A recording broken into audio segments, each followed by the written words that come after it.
إن الحمد لله نحمده ونستعينه ونستغفره ونعوذ بالله من شرور أنفسنا ومن سيئات أعمالنا.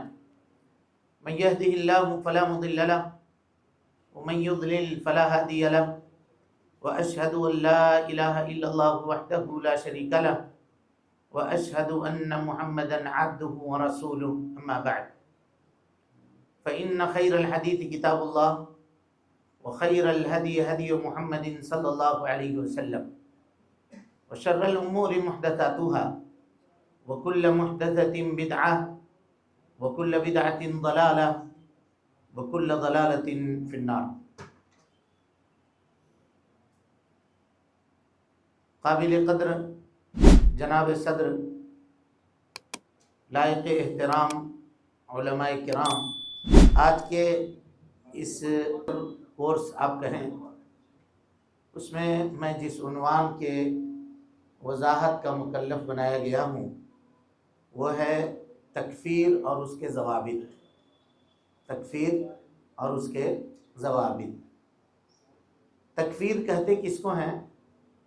تکفیر کہتے ہیں کسی کے اوپر کفر کا حکم لگانا، کہنا کہ فلاں کافر ہے اور فلاں دائرہ اسلام سے خارج ہے، فلاں آدمی مرتد ہو گیا، یہ کہنا، یہ کیا کہلاتا ہے؟ تکفیر. تکفیر سے قبل ہم ذرا کفر کو سمجھتے ہیں. کفر لغت میں کہتے ہیں کسی بھی چیز کے چھپانے کو، کسی بھی چیز کے ڈھک دینے کو، کسی بھی چیز کے ڈھکنے کو اور چھپانے کو کہتے ہیں. اسی لیے مٹی کو بھی کافر کہا جاتا ہے کہ مٹی کے اندر چیزیں کیا کی جاتی ہیں؟ چھپا دی جاتی ہیں. اور اسی طرح سے کسان کو بھی قرآن مجید کے اندر کفار کہا ہے.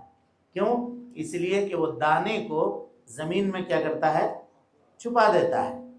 اور مختلف چیزیں ہیں جس کو اسی طرح سے بادل کو بھی کافر کہا گیا کہ وہ جب چھا جائے آسمان کے اوپر تو سورج کی کرنیں اور اس کی روشنی کیا ہوتی ہے؟ وہ سب کے سب چھپ جاتی ہے. اور اصطلاحی معنی میں کفر کہا جاتا ہے شریعت کے کسی احکام کا انکار کر دینا، چاہے وہ اللہ کے اوپر ایمان لانے کا انکار کرے، نبی صلی اللہ علیہ وسلم کا انکار کرے، اللہ سبحانہ و تعالی نے جن کتابوں کو نازل کیا ہے ان کتابوں کا انکار کرے. سمجھ رہے ہیں؟ تو یہ آدمی کیا ہوگا؟ کافر ہوگا. اس کے اوپر کفر کا اطلاق ہوتا ہے.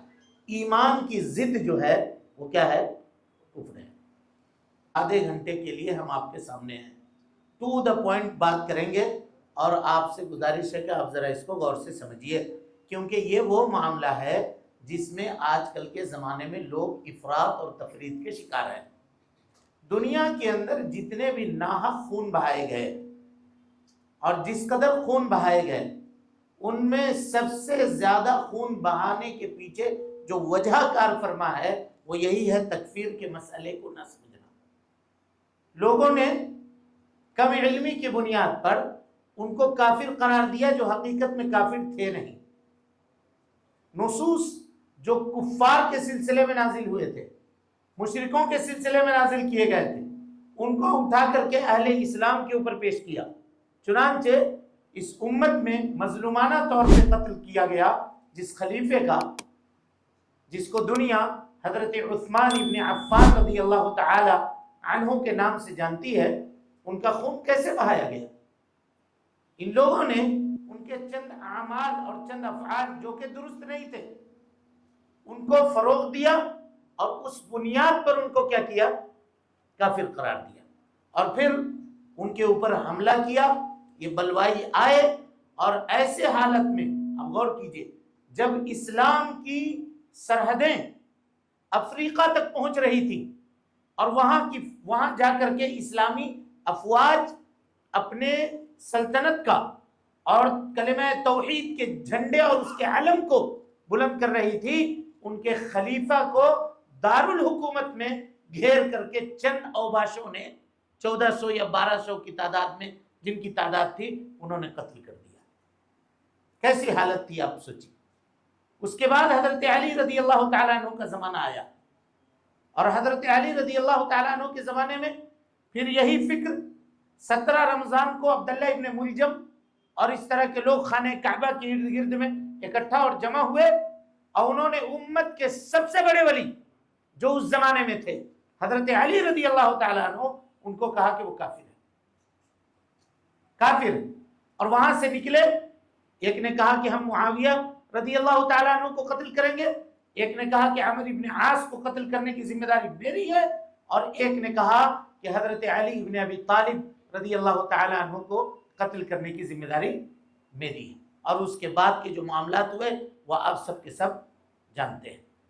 سب سے پہلا فرقہ اس امت میں جو وجود میں آیا وہ یہی فرقہ ہے تکفیریوں کا، خوارج سب سے پہلے پیدا ہوئے، جنہوں نے ان نصوص کو جو کفار کے سلسلے میں نازل ہوئے تھے اس کو اس امت کے سب سے کریم لوگوں کے اوپر فٹ کیا، صحابہ کرام رضوان اللہ علیہ مجمعین کے اوپر فٹ کیا، اور ان کو کافر کہا، ان سے جنگیں لڑی، اور ان کے مال کو مال غنیمت سمجھا، اور ان کے خون کو حدر کیا۔ عبداللہ ابن خباب کا قتل کس نے کیا تھا؟ ان کی عقل کے اوپر کس طرح پردہ چھایا ہوا تھا، آپ اس کی ایک مثال دیکھیں۔ کہا کہ عبداللہ ابن خباب کو پکڑا گیا اور لے کر کے خارجی جا رہے تھے ان کو، تو راستے میں کہیں پر ایک گرا ہوا کھجور ملا، اٹھا کر کے وہ کھانا چاہتا تھا، کہا مت کھاؤ، ہو سکتا ہے یہ صدقے کا ہوگا، مت کھاؤ۔ ایک صحابی کو ہتکڑی پہنا کر لے جا رہے ہو، یہ تم کو بات ہضم ہو جا رہی ہے، اور ایک کھجور کے سلسلے میں بات کر رہے ہو۔ اور اس کے بعد ایک خنزیر نظر آیا تو کسی نے خنزیر کو اپنے نیزے سے تان کیا، نیزہ لگایا خنزیر کے اوپر، کہا کہ بے زبان کو مارتے ہو۔ نبی صلی اللہ علیہ وسلم نے بے زبان کو مارنے سے منع کیا ہے، اور صحابی رسول کو ہتکڑی پہنا کر کے گھسیٹ رہے ہیں، ان کے اوپر ذرہ برابر بھی ان کو رحم نہیں۔ اور اس کے بعد لے جا کر کے نہر کے کنارے لے جا کر کے ان کو ذبح کر دیا۔ ان کی لونڈی تھی جو حاملہ تھی، ان کا بطن چاک کر کے بچے کو نیزے کے اوپر اچھال دیا۔ یہ سارے واقعات پیش آئے میرے بھائیوں اسی تکفیر کے اندر غلو کرنے کی وجہ سے۔ اس کے مقابلے میں ایک دوسرا گروہ پیدا ہوا، اس نے یہ کہا کہ ہم کسی کو کافر وافر نہیں کہیں گے، سب برابر ہے، سب ٹھیک ہے، تم بھی ٹھیک، تم بھی ٹھیک، تم بھی ٹھیک، تم بھی ٹھیک۔ اس کو ہم کہتے ہیں تفریط۔ ایک تو ہے افراط، حد سے تجاوز کر جانا، اور ایک ہے تفریط۔ یہاں کیا ہوا؟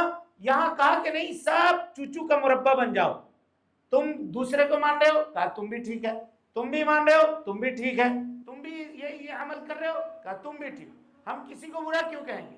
اور اس پہ ایک قاعدہ گڑھا گیا، کہا گیا کہ اپنا مذہب اور اپنا عقیدہ چھوڑو نہیں، اور دوسرے کے عقیدے کو چھیڑو نہیں، دوسرے کے عقیدے کو چھیڑو نہیں۔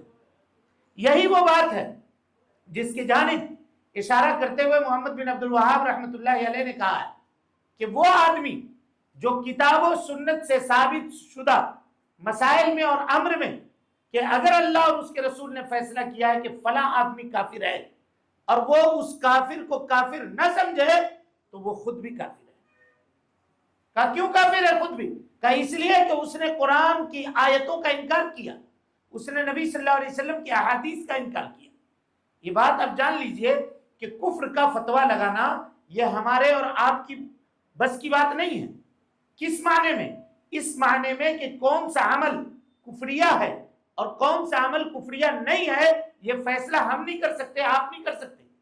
یہ باطل فرقوں کا عقیدہ ہے۔ مثال کے طور پہ آپ دیکھیں شیعہ، انہوں نے ایک عقیدہ بنایا اپنے اماموں کا، ولایت فقیہ کا عقیدہ۔ پہلے اس عقیدے کو گڑھ لیا اور اس کے بعد کہا کہ اس عقیدے کے اوپر جو لوگ ہماری تائید نہیں کرتے وہ سب کے سب کافر ہیں، وہ سب کے سب کیا ہے؟ کافر ہیں۔ ہمارا وہ معاملہ نہیں ہے، ہمارا معاملہ یہ ہے کہ وہ عمل جو اللہ کی کتاب میں جس کو کفر کہا گیا، اور وہ عمل جس کو اللہ کے نبی صلی اللہ علیہ وسلم نے کفر کہا، اور صحابہ کرام رضوان اللہ علیہ مجمعین اور سلف صالحین نے اس کو جس معانی کے اندر سمجھا، ہم اسی معانی کے اوپر محمول کرتے ہوئے اس قول کا، اس فعل کا یا اس عقیدے کا حکم لگائیں گے۔ سمجھ گئے مثال یا نہیں سمجھے؟ تو کفر کتاب و سنت میں جہاں جہاں استعمال ہوا ہے غور سے سمجھیے، اس کو بنیادی طور پر دو حصوں میں آپ تقسیم کر سکتے ہیں بنیادی طور پر۔ ایک کو کہتے ہیں کفر اکبر اور ایک کو کہتے ہیں کفر اصغر۔ کفر اکبر کی مثال کیا ہے؟ کہا وما لقد کفر الذین قالوا ان اللہ ثالث ثلاثہ، وہ لوگ کافر ہو گئے جن لوگوں نے یہ کہا کہ اللہ سبحانہ و تعالی تین کا تیسرا ہے یا تین کا ایک ہے، یعنی تین چیزوں سے مل کر کے اللہ بنا ہے، حضرت عیسیٰ علیہ السلام، حضرت مریم علیہ السلام، اور اسی طریقے سے اللہ سبحانہ و تعالی، والعیاذ باللہ۔ کہا کہ ان تین چیزوں کے مجموعے کا نام ہے۔ اللہ تعالیٰ نے کہا کہ یہ لوگ کافر ہو گئے، یہاں کفر اس کے اصلی معانی کے اندر ہے، سمجھ رہے ہیں؟ اسی طریقے سے قرآن مجید میں آپ دیکھیے گا اللہ تعالیٰ فرماتا ہے وَمَن لَّمْ يَحْكُمْ بِمَا أَنزَلَ اللَّهُ فَأُولَٰئِكَ هُمُ الْكَافِرُونَ، وہ لوگ جو اللہ سبحانہ و تعالیٰ کی نازل کردہ شریعت کے مطابق فیصلہ نہیں کرتے، یہ وہ لوگ ہیں جو کافر ہیں۔ یہاں کفر سے مراد کیا ہے؟ یہاں کفر سے مراد کیا ہے؟ اب ہم کو یہ دیکھنا پڑے گا کہ صحابہ کرام رضوان اللہ علیہم اجمعین نے یہاں کفر سے مراد کیا سمجھا ہے؟ حضرت عبداللہ ابن عباس رئیس المفسرین وہ کہتے ہیں کہ یہاں کفر سے مراد کفر دون کفر، یعنی کفر اصغر ہے، کفر اکبر نہیں ہے۔ حتیٰ کہ کوئی آدمی، یعنی یہاں تک کہ کوئی آدمی یہ کہہ دے کہ اللہ سبحانہ و تعالیٰ کا نظام یہ درست نہیں ہے، بلکہ اللہ کے نظام کے مقابلے میں فلاں کا بنایا ہوا نظام یہ زیادہ درست، زیادہ اسلم اور زیادہ بہتر ہے، اگر یہ کہہ دے آدمی تو اس کا معاملہ دوسرا ہے۔ لیکن کوئی آدمی اللہ تعالیٰ کے نظام کو مان رہا ہے اور اس کے بعد اس طرح کے کچھ مسائل پیش آتے ہیں تو اس کے اوپر یہ جو کفر کا اطلاق یا فسق کا اطلاق یا ظلم کا اطلاق کیا گیا ہے، یہاں پہ ظلم سے مراد ظلم اصغر ہے، کفر سے مراد کفر اصغر ہے، اور فسق سے مراد فسق اصغر ہے، جس کا ارتکاب کرنے والا دائرہ اسلام سے کیا ہوتا ہے؟ خارج نہیں ہوتا، دائرہ اسلام سے خارج نہیں ہوتا۔ تب وہ کیا ہوتا ہے؟ دائرہ اسلام سے نہیں خارج ہوتا ہے تو وہ کیا ہوتا ہے؟ کہ زیادہ سے زیادہ ہم اس کو یہ کہہ سکتے ہیں کہ وہ کبیرہ گناہ کا مرتکب ہے، ٹھیک ہے؟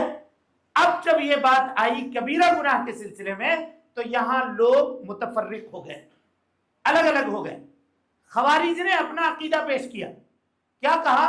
کہا کہ اگر کوئی آدمی ایمان لائے، غور سے سمجھیے ان اصولوں کو، کہا ایمان لائے اور ایمان لانے کے بعد اگر اس نے ایک کبیرہ گناہ کا بھی ارتکاب کیا، ایک کبیرہ گناہ کا بھی، تو وہ دائرہ اسلام سے خارج ہو گیا، مرتد ہو گیا، سمجھ رہے ہیں؟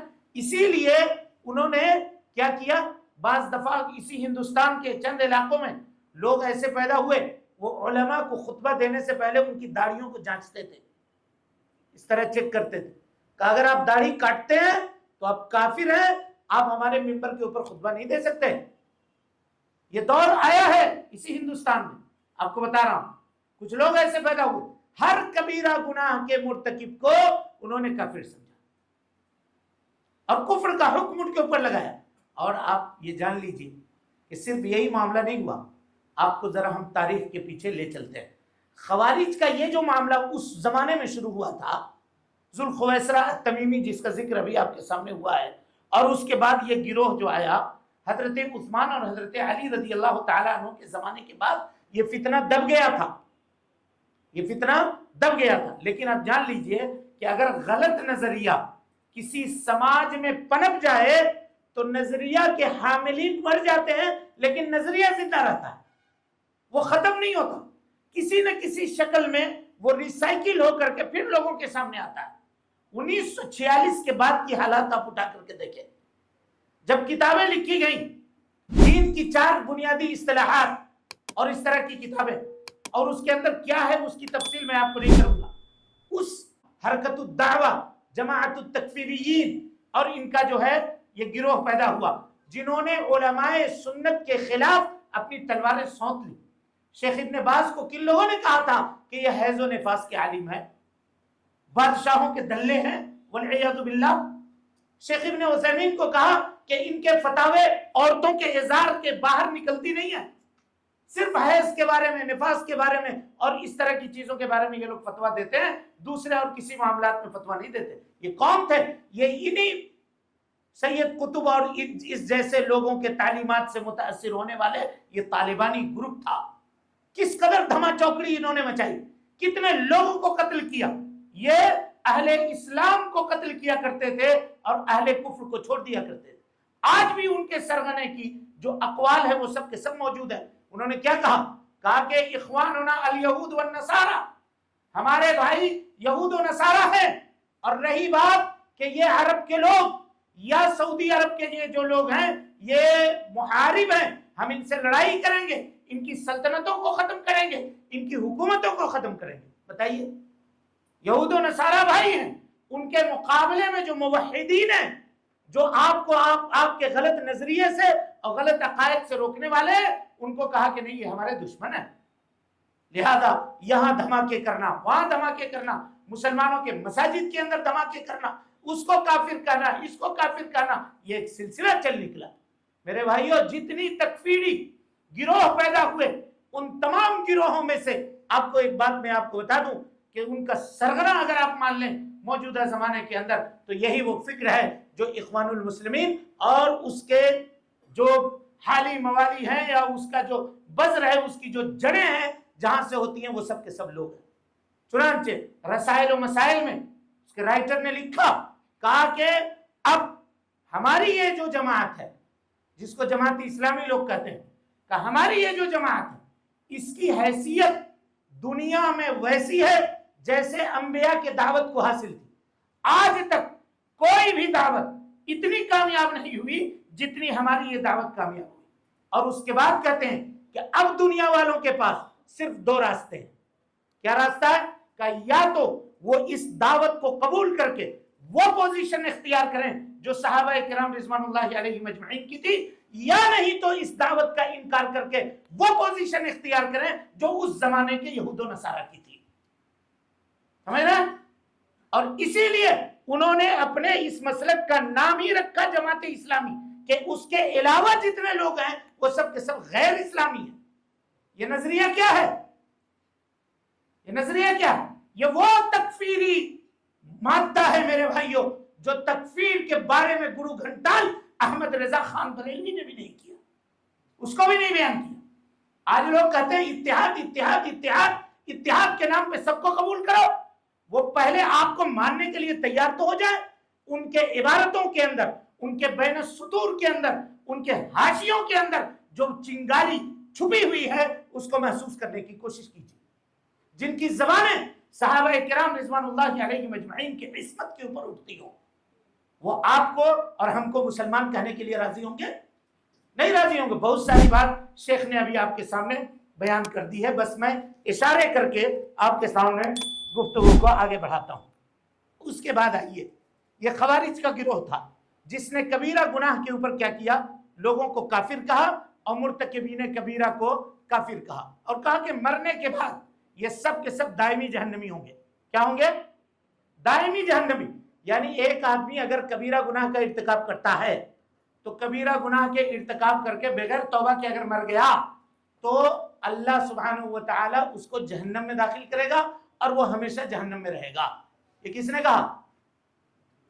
کس نے کہا؟ خوارج نے کہا. ان کے مقابلے میں ایک گروہ پیدا ہوا، وہ گروہ تھا ان سے ملتا جلتا، اس کو لوگ معتزلہ کے نام سے جانتے ہیں. کون تھا؟ معتزلہ. اس سے کہا گیا کہ اگر کوئی آدمی ایمان لانے کے بعد کبیرہ گناہ کا ارتکاب کرے تو اس کے بارے میں کیا کہتے ہو؟ تو اس نے کہا کہ اگر کوئی آدمی ایمان لانے کے بعد کبیرہ گناہ کا ارتکاب کرے تو وہ منزلۃ بین المنزلتین، دو منزلوں کے درمیان ایک منزل میں ہے وہ. تو کہا اس کو مومن کہو گے؟ کہا نہیں. کیا اس کو کافر کہو گے؟ کہا نہیں. تو پھر کیا کہو گے؟ کہا کہ نہیں، منزلۃ بین المنزلتین، نہ ہم اس کو مومن کہیں گے نہ اس کو ہم کافر کہیں گے. کہا ٹھیک ہے. یہ معاملہ دنیا میں. آخرت میں؟ تو کہا آخرت میں خالد مخلد فی النار، ہمیشہ ہمیشہ وہ جہنم میں رہے گا. یعنی نتیجے کے اعتبار سے معتزلہ کس کے ساتھ ہوئے؟ خوارج کے ساتھ ہوئے. سمجھ گئے؟ دنیا میں کہا منزلۃ بین المنزلتین، نہ ہم اس کو مومن کہیں گے نہ ہم اس کو کافر کہیں گے، لیکن اگر مر گیا بغیر توبہ کیے ہوئے اسی عقیدے کے اوپر تو وہی خوارج والا معاملہ ہوگا، ہمیشہ ہمیشہ وہ کہاں جائے گا؟ جہنم میں جائے گا۔ ان دونوں کے مقابلے میں ایک تیسرا لیول آیا اور یہ بھی ایکسٹریم لیول تھا، غور کیجئے گا۔ اس نے کیا کہا؟ دیکھیے، اس نے کہا کہ اگر کوئی آدمی ایمان لائے اور ایمان لانے کے بعد اگر وہ ایک کبیرہ گناہ کیا 1000 کبیرہ گناہ کا ارتکاب کرے، ایمان لے آیا لا الہ الا اللہ محمد رسول اللہ، کچھ لوگوں نے کہا کہ زبان سے بولنے کی بھی ضرورت نہیں، زبان سے بولنے کی بھی ضرورت نہیں۔ یہ کون لوگ ہیں؟ مرجیہ۔ کون لوگ ہیں؟ مرجیہ۔ کا زبان سے اقرار کی بھی ضرورت نہیں ہے، دل میں ہے نا ایمان، کہاں ہے؟ کہ آپ چوری کرو، ڈکیتی کرو، زناکاری کرو، بدفعلی کرو، جو کرنا ہے کرو، ایمان کے اندر ذرہ برابر بھی کمی نہیں ہوگی۔ کہ جس طرح سے کفر کے ہوتے ہوئے کوئی نیک کام فائدہ نہیں دے گا، کہ اسی طرح سے ایمان کے ہوتے ہوئے کوئی برا کام ایمان کو نقصان نہیں پہنچائے گا۔ یہ کتنا خراب نظریہ ہے، دیکھیے۔ اب یہاں معاملہ پیدا ہوا، کیا ایمان کے مسمى کے اندر عمل داخل ہے یا نہیں ہے؟ تب محدثین نے یہ باب قائم کیا، الایمان قول وعمل، ایمان قول و عمل کا نام ہے، یعنی آدمی اگر ایمان لائے تو اس کے مطابق اس کے تقاضوں کے اوپر عمل کرے گا تو اس کے ایمان میں زیادتی ہوگی، اور اگر اس کے تقاضوں کے مطابق وہ عمل نہیں کرے گا تو اس کے ایمان میں کیا ہوگی؟ کمی ہوگی۔ اقرار باللسان، تصدیق بالجنان، عمل بالارکان، یزید بالطاعہ وینقص بالمعصیہ۔ ایمان کہتے ہیں کہ زبان سے اقرار کرنے کو اور دل سے اقرار کرنے کو، زبان سے تصدیق گواہی دینے کو، یا دل سے تصدیق کرنا، زبان سے اس کی گواہی دینا، اور اعضاء اور جوارح سے اس کے مطابق عمل کرنا۔ اور نیک عمل جب آدمی کرے گا تو اس سے ایمان میں کیا ہوگا؟ اضافہ ہوگا، اور جس قدر برا عمل وہ کرتا چلا جائے گا اس کے ایمان میں کیا ہوگا؟ کیا کمی واقع ہوتی چلی جائے گی۔ یہ عقیدہ کس کا ہے؟ یہ عقیدہ اہل سنت والجماعت کا۔ لیکن اس عقیدے کی مخالفت میں یہ لوگ جو آئے انہوں نے کہا کہ نہیں، یہ نہیں ہے۔ اور یہی عقیدہ ایک فرقہ ہے مرجیۃ الفقہاء، اس کو کہتے ہیں۔ کس کو؟ مرجیۃ الفقہاء، جس میں امام حنیفہ رحمۃ اللہ علیہ اور ان کے اور لوگ ہیں، وہ ایمان میں کمی اور زیادتی کے قائل نہیں ہیں۔ کہتے ہیں کہ ایمان ایک شے ہے جو ثابت ہے، اس کے اندر کمی اور زیادتی نہیں ہوتی، نقص نہیں ہوتا اور بڑھوتری بھی نہیں ہوتی۔ کہا کیوں؟ ایسا کیوں کر رہے ہیں؟ تو وہ کہتے ہیں ایمان نام ہے تصدیق کا۔ ایمان کس کا نام ہے؟ تصدیق کا۔ اور اگر تصدیق میں کمی کر دو گے تو کیا ہو جائے گا؟ بولیے کیا ہو جائے گا؟ شک ہو جائے گا۔ تو کہتے ہیں جب تصدیق میں کمی ہو گئی تو شک۔ ایک مثال میں آپ کو دے رہا ہوں، ابھی نیچے کوئی لا قدر اللہ کوئی حادثہ پیش آ گیا، آپ آ کر کے مجھے بتائیں کہ نیچے حادثہ ہو گیا، میں نے کہا کہ تمہیں یقین ہے؟ نہیں ہم کو یقین نہیں ہے۔ یقین نہیں ہے اس کا کیا مطلب ہے؟ شک ہے، یہی نا؟ اگر آپ کو یقین ہوتا تو آپ کیا کہتے؟ ہاں ہمیں یقین ہے۔ اب ان لوگوں نے، اب انہوں نے یہ کہا کہ اگر ایمان کو کے اندر عمل مانو گے اور کمی اور زیادتی کرو گے تو تصدیق جو ہے، یقین جو ہے، وہ شک میں بدل جائے گا، اور جب شک ہو جائے گا تو ایمان کارگر نہیں ہوگا۔ اسی لیے انہوں نے یہ کہا کہ عمل ایمان کے اندر داخل نہیں ہے۔ غور سے سمجھیے گا۔ اب جب عمل کو ہی آپ نے ایمان سے خارج کر دیا تو اب چور کو چوری سے بچنے کی کیا ضرورت ہے؟ یہ کتنا غلط نظریہ ہے، آپ دیکھیے کتنا خراب اثر اس کا پڑنے والا ہے، اس کے اوپر آپ اندازہ لگائیے۔ تب اس کے اوپر کیسے رد کیجئے گا؟ کیسے رد کیجئے گا؟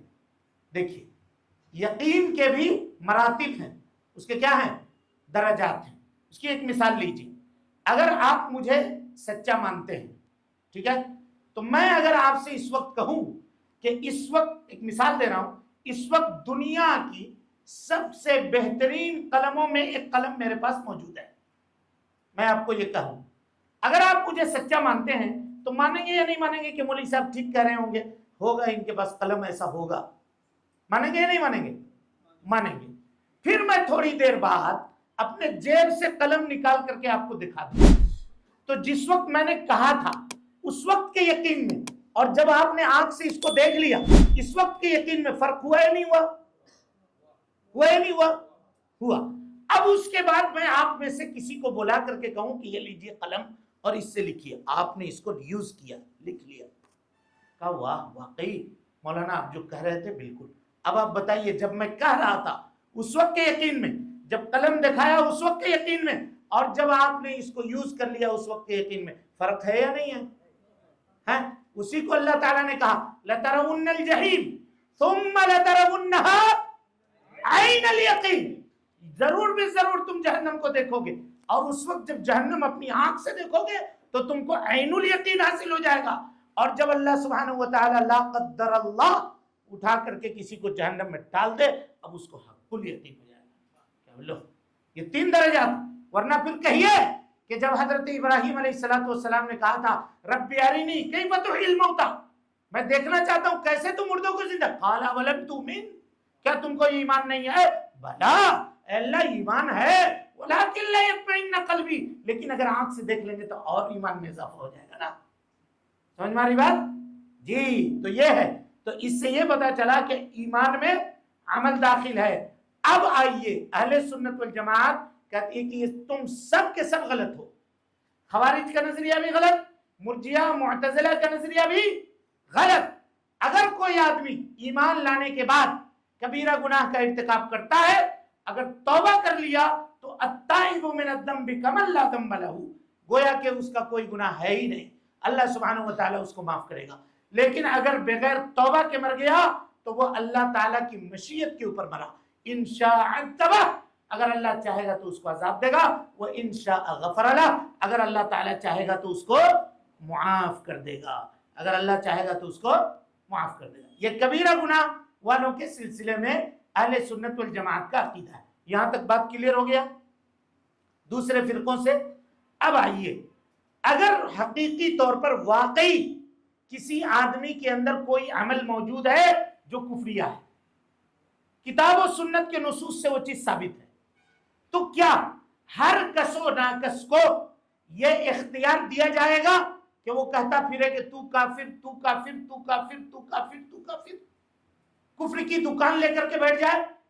اس سلسلے میں نبی صلی اللہ علیہ وسلم نے فرمایا کہ جان لیجئے، آپ نے کہا کہ اگر کوئی آدمی اپنے کسی بھائی کو کافر کہتا ہے اور وہ نہیں ہے تو وہ کفر اس کے طرف پلٹتا ہے، وہ خود ہو جاتا۔ اسی لیے یہ وہ مقام ہے جہاں آدمی کو بہت سوچ سمجھ کے بات کرنی چاہیے۔ حضرت معاذ بن جبل رضی اللہ تعالیٰ عنہ کو نصیحت کرتے ہوئے نبی نے کہا تھا کہ معاذ لسان کی، زبان کی حفاظت کرنا۔ کہا کہ یا رسول اللہ وَإِنَّا لَمُؤَاخَذُونَ بِمَا نَقُولُ، ہم جو کچھ کہتے ہیں کیا اس کا بھی مؤاخذہ ہوگا؟ کہا ثقلتک امک یا معاذ وَهَلْ يَكُبُّ النَّاسُ عَلَى مَنَاخِرِهِمْ إِلَّا حَسَائِدُ أَلْسِنَتِهِمْ، کل قیامت کے دن اللہ سبحانہ وتعالی لوگوں کو ان کے نرخرے کے بل گھسیٹ کر کے جہنم میں نہیں ڈالے گا، ان کے زبان کی کمائی کی وجہ سے۔ اور من جملہ زبان کے آفات اور بلیات میں تکفیری بلیہ بھی ہے، تکفیری جرم بھی ہے، جو ہر کس و ناکس جس کو اِنَّا أَعْطَيْنَاكَ الْكَوْثَرَ صحیح سے پڑھنا نہیں آتا، وَيْلٌ لِكُلِّ هُمَزَةٍ لُمَزَةٍ ترجمہ سے نہیں پڑھ سکتا، وہ علماء کے اوپر ہاتھ اٹھا کر کہتا ہے فلاں کافر، فلاں کافر، وہ مولوی صاحب، کس مولوی صاحب، وہ مولوی صاحب کافر، یہ مولوی صاحب کافر، فلاں کافر۔ تو کیا ہے؟ تو کیا ہے؟ پوری دنیا میں تو ہی ایک مسلمان ہے، باقی جتنے لوگ ہیں وہ سب کے سب کیا ہو گئے؟ کافر ہو گئے۔ میرے بھائیوں، اس کے لیے کچھ اصول ہیں، اس کے لیے کچھ ضوابط ہیں۔ دیکھیے، ایک ہے کفر مطلق، سمجھ رہے ہیں؟ کفر مطلق، مطلق مطلب آپ یہ کہہ سکتے ہیں کہ کوئی آدمی اگر یہ عمل کرے تو وہ کافر ہوگا۔ ہم نے کسی کو خاص نہیں کیا، ہم نے کہا کہ یہ عمل، اس پہ عمل کے اوپر، وصف کے اوپر حکم لگایا جا رہا ہے، ایسا کرنے والا ایسا ہوگا، ایسا کرنے والا ایسا ہوگا، جس کو اللہ کے نبی صلی اللہ علیہ وسلم نے بیان کیا۔ آپ یہی اسلوب اپنایا کرتے تھے، ما بالو اقوام، لوگوں کو کیا ہو گیا ہے کہ وہ اس طرح کے عمل کرتے ہیں، اس طرح کے کام کرتے ہیں، اس طرح کا کام کرتے ہیں۔ یہ ایک اسلوب ہے۔ اسی طریقے سے ایک اسلوب ہے مقید ہے لیکن مطلق نہیں ہے، سمجھ رہے ہیں؟ جیسے کہا جائے کہ کوئی یہود کا عقیدہ رکھے تو کیا ہو جائے گا؟ کافر ہو جائے گا۔